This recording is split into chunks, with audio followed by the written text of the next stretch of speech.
आता आपण बघणार आहोत HWM75-678 EBKचा मॉडेल सिलेक्शन आणि प्रोग्राम हे टेस्ट मोड. तर मॉडेल सिलेक्शनसाठी तुम्हाला काय करायचं आहे,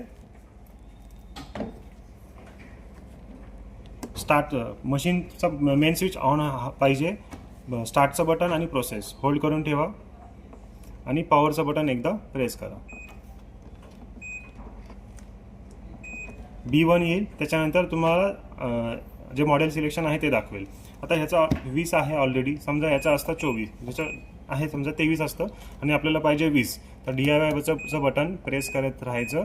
20 आलं की एकदा स्टार्टचं बटन प्रेस करायचं की मॉडेल सिलेक्शन होतं, हे ब्लिंक करतं 3 वेळा आणि मशीन बंद होतं. हे झालं मॉडेल सिलेक्शन या मॉडेलचं.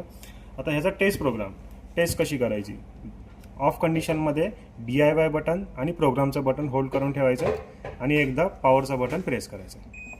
C1 येतं, C1 3 वेळा ब्लिंक होतं, त्याच्या अगोदर DIYचं बटन एकदा प्रेस करायचं. आपल्याला परत एकदा दाखवतो. C1 3 वेळा ब्लिंक होतं, त्याच्या अगोदर 3 वेळा ब्लिंक व्हायच्या अगोदर DIYचं बटन प्रेस केलं की C2 येतं, जसं तुम्ही पाहिलं असेल. C2 आलं की तुमचा पल्सेटर क्लॉकवाईज अँटी क्लॉकवाईज फिरायला सुरुवात करतो पाणी न घेता. म्हणजे तुमचा पल्सेटर चेक झाला, मेन मोटर चेक झाली, तुमचा प्रेशर सेन्सर चेक झाला, तुमचा PCB चेक झाला. हे झाली वॉश सायकल चेक. तुमचा गिअरबॉक्स चेक झाला वॉश सायकलमध्ये. आता आपल्याला करायचं आहे ह्याचं स्पीड टेस्ट, स्पिनची टेस्ट. तर DIYचं बटन एकदा प्रेस करायचं आहे की C2चं C3 होतं. C3मध्ये तुमची ड्रेन मोटर ॲक्टिवेट होते आणि काही सेकंदामध्ये तुमचा ड्रम फिरायला सुरुवात करतो.